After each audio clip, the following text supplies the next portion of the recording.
So guys, I just come back off holiday. I have taken a lot of the chili plants out to try and overwinter them. I just thought I'd show you what I'm going to do to these two plants and tell you why I'm doing it, and hopefully it'll work. So fingers crossed. I'm going to start cutting. 1 second.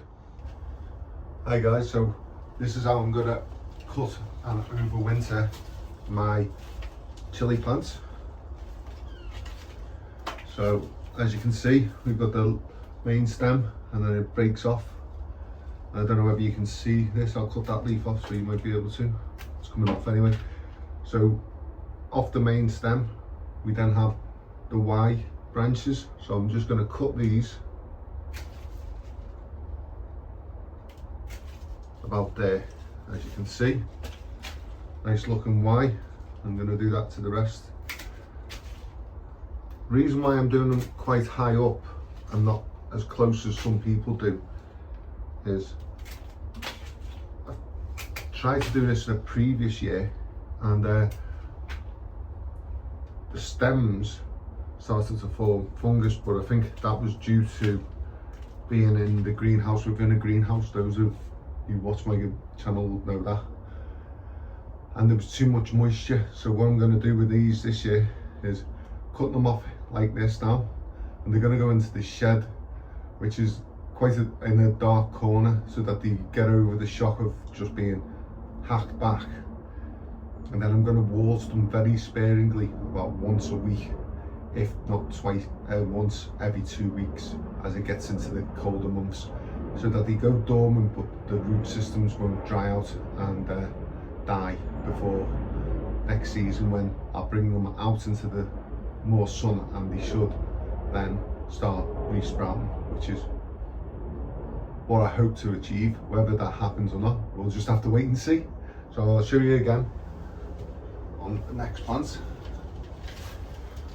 So on this plant we only have a single V, so I'll take it to the next two V's up here, trim them off, trim that, and as you can see, another plant, any side shoots that are starting, just pinch them out, and that's how I'm going to store them. So I'll show you them when they're in the shed stored, and fingers crossed we'll get an earlier, better crop of chilies and peppers next year. Okay. So guys, as you can see, I've done this to all my chilies and pepper plants this year. It looks brighter because of the camera, gives its own light out so it can focus, and the shed is still being built, it's not finished yet, but I've got two small windows with a small basket of fire chili there, which I haven't cut back at all, but it's going to be on its own there because it never actually gave any fruit this year. So I'm going to try and overwinter it just normally with a bit of sunlight from the windows. But I do have large windows at the back, so in the winter the sun comes through those two small windows, so hopefully they'll stay in a dormant state for me, and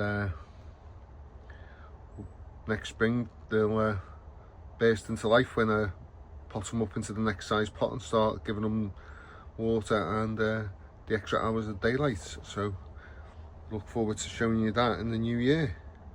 That's bye for the Reddish Rascals.